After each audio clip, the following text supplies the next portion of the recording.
ಏನ್ ಕೃಷ್ಣ, ನೀರ್ ಹಿಡಿಯೋಕ್ ನೀನ್ ಬಕೆಟ್ ತರ್ತಿದ್ಯಾ? ನನ್ನ ಹೆಂಡತಿಗೆ ಸೊಂಟ ಹಿಡ್ಕೊಂಡ್ಬಿಟ್ಟಿದೆ. ನಿನಗೆ ನಾಚಿಕೆನೇ ಇಲ್ಲ. ನನ್ನ ಹೆಂಡತಿಗೆ ಸೊಂಟ ಹಿಡ್ಕೊಂಡ್ರೆ ನಾನು ಯಾಕೆ ನಾಚ್ಕೋಬೇಕು? ಸರಿ ಸರಿ, ಒಂದು ಬಕೆಟ್ ನೀರ್ ಹಿಡ್ಕೋತೀನಿ, ಬಟ್ಟೆ ಒಗಿಬೇಕು. ಏನು, ನೀನ್ ಬಟ್ಟೆ ಒಗಿತೀಯಾ? ಹೌದು, ಆಮೇಲೆ ಪಾತ್ರೆನೂ ತಿಕ್ಬೇಕು. ಅದ್ರಲ್ಲಿ ತಪ್ಪೇನಿದೆ? ನಾನು ನನ್ನ ಹೆಂಡತಿನ ಅತಿಯಾಗಿ ಪ್ರೀತಿಸ್ತೀನಿ ಅಂದ್ರೆ ಅಷ್ಟೆಷ್ಟಲ್ಲ, ಆದ್ರೆ ಪ್ರೀತಿಸ್ತೀನಿ ಅಂತ ಬಾಯಲ್ಲಿ ಹೇಳೋದು ಮಾತ್ರವಲ್ಲ, ಕಾರ್ಯತಃ ಮಾಡಿ ತೋರಿಸ್ತೀನಿ. ಹೆಂಡತಿ ಕೈಯಲ್ಲಿ ಯಾವ ಕೆಲಸವನ್ನು ಮಾಡಿಸದೆ ಸರ್ವಥಾ ಆಕೆ ಸೇವೆಯನ್ನು ಮಾಡೋನೇ ನಿಜವಾದ ಗಂಡ. ಹೆಂಡತಿ ಬಟ್ಟೆ ಒಗೆಯೋದು ಪ್ರೇಮದ ಚಿಹ್ನೆ, ಪಾತ್ರೆ ತಿಕ್ಕೋದು ಪ್ರೀತಿಯ ಸಂಕೇತ.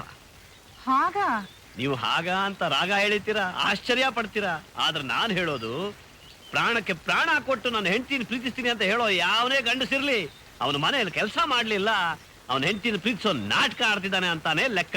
ನಮ್ಮ ಯಜಮಾನ್ರು ಯಾವತ್ತೂ ಇಂಥ ಕೆಲಸಗಳನ್ನೆಲ್ಲ ಮಾಡೇ ಇಲ್ವಲ್ಲ? ಮಾಡೇ ಇಲ್ಲ ಅಂದ್ರೆ ನೀವೇ ಅರ್ಥ ಮಾಡ್ಕೊಳ್ಳಿ. ಏನ್ ಕೃಷ್ಣ, ನಿಜವಾಗ್ಲೂ ಹೆಂಡತಿನ ಪ್ರೀತಿಸುವಂತ ಗಂಡ ಇನ್ನು ಏನೇನ್ ಕೆಲಸ ಮಾಡ್ತಾನೆ ಅಂತ ಹೇಳ್ತೀಯಾ?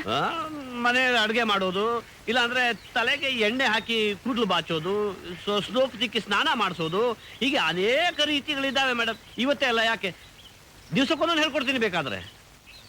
ಸರಿ, ಅವ್ರು ನನ್ನ ನಿಜವಾಗ್ಲೂ ಪ್ರೀತಿಸ್ತಿದಾರೋ ಇಲ್ವೋ ಅಂತ ಈಗಲೇ ನಿರ್ಧಾರ ಮಾಡ್ಬಿಡ್ತೀನಿ.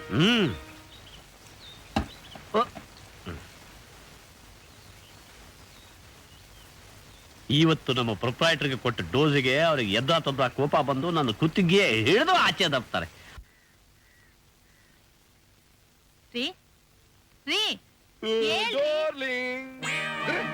ಏನಿದು ಬಕೆಟ್? ಬೆಳಿಗ್ಗೆ ಎದ್ದು ಬೆಡ್ ಕಾಪಿ ತಂದು ಕೊಡ್ತಿದ್ದಳು, ಇದೇನೆ ಬಕೆಟ್ ನಲ್ಲಿ ಬಟ್ಟೆ ತುಂಬ ಕೊಡ್ತಾ ಇದೀಯಾ? ಇವತ್ತು ನನ್ಗೊಂದು ವಿಷಯ ಗೊತ್ತಾಗ್ಬೇಕು. ನಿಮಗ್ ನಿಜವಾಗ್ಲೂ ನನ್ ಮೇಲೆ ಪ್ರೀತಿ ಇದೆಯಾ ಇಲ್ವಾ ಅಂತ. ಪ್ರಮಾಣವಾದ ಪ್ರೀತಿ ಇದೆ ಕಣೆ. ಹಾಗಾದ್ರೆ ರುಜುವಾತ್ ಮಾಡಿ ತೋರಿಸಿ. ರುಜುವಾತ್ ಪ್ರೀತಿನ ಅಷ್ಟೇ ತಾನೇ? ಹಾಗಲ್ಲ ರೀ. ಇನ್ಯಾಗೆ ನೋಡಿ, ನಿಮಗ್ ನನ್ ಮೇಲೆ ಪ್ರೀತಿ ಇರೋದಾದ್ರೆ ಈ ಬಟ್ಟೆಗಳನ್ನ ನೀವ್ ಒಗೆದು ಹಾಕ್ಬೇಕು. ಆಹಾ ಅಬ್ಬಾ ಪರಮಾತ್ಮ, ಪ್ರಪಂಚದಲ್ಲಿ ಏನೇನೋ ಅದ್ಭುತಗಳನ್ನೆಲ್ಲ ಕೇಳಿದ್ನಲ್ಲ, ಇದನ್ನ ಕೇಳಿರ್ಲಿಲ್ಲ. ಪ್ರೀತಿಗೋಸ್ಕರ ತ್ಯಾಗ ಕೇಳಿದ್ದೆ, ಪ್ರಾಣ ಕೊಡೋದ್ ಕೇಳಿದ್ದೆ, ಸತಿಯೊಡನೆ ಸಹಗಮನ ಕೇಳಿದ್ದೆ, ತಾಜ್ ಮಹಲ್ನೇ ಕಟ್ಸ್ಕೊಡೋದನ್ನ ಕೇಳಿದ್ದೆ. ಮನೇಲಿರೋ ಬಟ್ಟೆಗಳನ್ನೆಲ್ಲ ಒಗೆಯೋದನ್ನ ಕೇಳಿರ್ಲಿಲ್ವಲ್ಲೇ? ಬಟ್ಟೆ ಒಗೆಯೋದು ಪ್ರೀತಿಗೆ ಚಿಹ್ನೆ ಅಂತೆ, ಪಾತ್ರೆ ತೊಳೆಯೋದು ಪ್ರೇಮಕ್ಕೆ ನಿದರ್ಶನ ಅಂತೆ. ಅಬ್ಬಬ್ಬ, ಯಾವ ಮುಟ್ಟಾಳ ನನ್ನ ಮಗನೇ ಇದನ್ನೆಲ್ಲ ನಿನ್ಗೆ ಹೇಳ್ಕೊಟ್ಟ?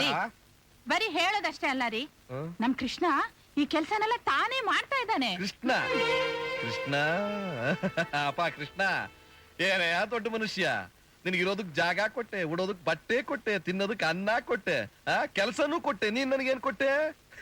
ಎಂಟಿ ಬಟ್ಟೆ ಒಗ್ಯದ ರಾಸ್ಕಲ್. ನೀವ್ ಕೃಷ್ಣನ್ಗೆ ಏನಾದ್ರು ಅಂದ್ರೆ ನಾನ್ ನನ್ ತವ್ರ ಮನೆಗೆ ಹೊರಟೋಗ್ತೀನಿ. ಅಯ್ಯೋ ಅಯ್ಯೋ ಅಯ್ಯೋ, ನಿನ್ ಕೃಷ್ಣನ್ಗೆ ಏನು ಅನ್ನಲ್ಲಮ್ಮ, ಬಹಳ ದೊಡ್ಡ ಮನುಷ್ಯ ಅವನು. ಬಟ್ಟೆ ಒಗಿಬೇಕಲ್ಲ ಇದನ್ನೆಲ್ಲ.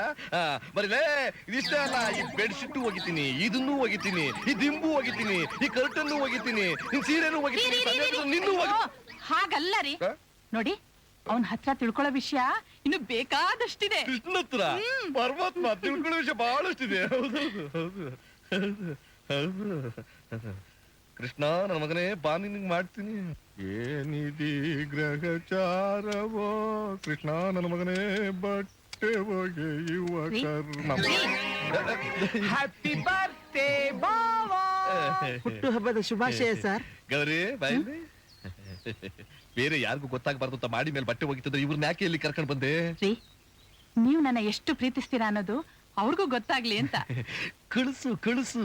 ಅಲ್ಲ ರೀ, ಅವ್ರ ಅಷ್ಟೊಂದು ವಿಶ್ವಾಸದಿಂದ ನಿಮಗೆ ಅಂತ ಹೂವಿನ ಬಗ್ಗೆ ತಂದಿದ್ದಾರೆ, ನೋಡ್ಬಿಟ್ಟು ಸುಮ್ನೆ ಇದ್ದೀರಲ್ಲ, ತಗೊಳ್ಳಿ. ನಾನು ಇಂಥದ್ದನ್ನೆಲ್ಲ ಎಂಟರ್ಟೈನ್ ಮಾಡೋದಿಲ್ಲ ಅಂತ ನಿನ್ಗೆ ಗೊತ್ತಿಲ್ವಾ? ಪರವಾಗಿಲ್ಲ, ತಗೊಳ್ರಿ.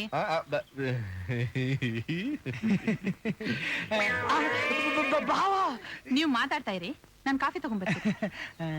ವಿಷಯ ಗೊತ್ತಾ? ಏನು? ಬಟ್ಟೆ ಒಗೆಯೋದು ಪ್ರೇಮದ ಸಂಕೇತ, ಪಾತ್ರೆ ತೊಳೆಯೋದು ಪ್ರೀತಿಯ ನಿದರ್ಶನ. ಬಾವಾ, ದಯವಿಟ್ಟು ಈ ವಿಷಯನ ನನ್ನ ಹೆಂಡತಿ ಹತ್ರ ಹೇಳ್ಬೇಡ. ಅವಳು ಪದ್ಯ ಕೇಳೋಕ್ಕಾಗದೆ ನಾನು ಈಗಾಗಲೇ ಸಾಯ್ತಾ ಇದ್ದೀನಿ. ಇನ್ನು ಈ ವಿಷಯ ಗೊತ್ತಾದ್ರೆ ಬಟ್ಟೆ ಒಗಿತಿರೋ ಇಲ್ವೋ ಅಂತ ನನ್ನನ್ನೇ ಬಟ್ಟೆ ತರ ಎತ್ತಿ ಎತ್ತಿ ಒಗೆದ್ಬಿಡ್ತಾಳ ಅಷ್ಟೇ. ಸರಿ ಸರಿ ಸೀತಾಪತಿಗಳೇ, ಸರ್ ಈ ವಿಚಾರವನ್ನ ತಾವು ಬೇರೆ ಯಾರ ಹತ್ರನೂ ಹೇಳ್ಬಾರ್ದು. ಚಿಚೆ ಇಲ್ಲ ಸರ್. ಅದ್ ಸರಿ ರೀ, ಈ ಬರ್ತ್ಡೇಗೆ ನಾನು ಒಬ್ಬರನ್ನು ಕರೆಸಿಲ್ವಲ್ಲ, ನೀವ್ ಯಾಕೆ ಬಲವಂತವಾಗಿ ಸ್ಪೆಷಲ್ ಆಗಿ ಬಂದಿದ್ದೀರಿ? ಸ್ಪೆಷಲ್ ಆಗಿ ಕಾಕ ಹೊಡೆಯೋದಕ್ಕ? ಚಿಚೆ ಆ ದುರುದ್ದೇಶದಿಂದ ಬರ್ಲಿಲ್ಲ ಸರ್. ಪ್ರಸಾದ್ ಅವರು ಬಹಳ ಬಲವಂತ ಮಾಡಿ ಕರೆದ್ರು, ಅವ್ರ ಮನಸ್ಸಿಗೆ ಬೇಜಾರು ಮಾಡ್ಕೋತಾರೋ ಅಂತ ಬಂದೆ ಸರ್. ಸರಿ, ಸರ್ ನೀವು ಮನಸ್ಸಿಗೆ ಬೇಜಾರು ಮಾಡ್ಕೊಳಲ್ತಾರೆ ಎಸ್ ಸರ್ ಭಾವ ಹ್ಯಾಪಿ ಬರ್ತ್ಡೇ ಭಾವ. ಪ್ರೇಮದ ಸಂಕೇತ ನಿರಂಜನ.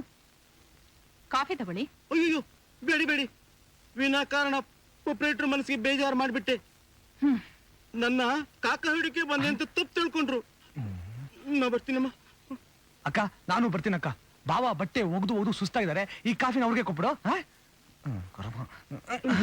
ಪ್ರಸಾದ್ ಅವರೇ, ನಾನ್ ಕಾಫಿ ಕುಡಿಯಲ್ಲ ಅಂದಿದ್ದಕ್ಕೆ ಮೇಡಮ್ ಏನಾರು ಬೇಜಾರು ಮಾಡ್ಕೊಂಡ್ರಾ? ನನ್ ಕರ್ಮ.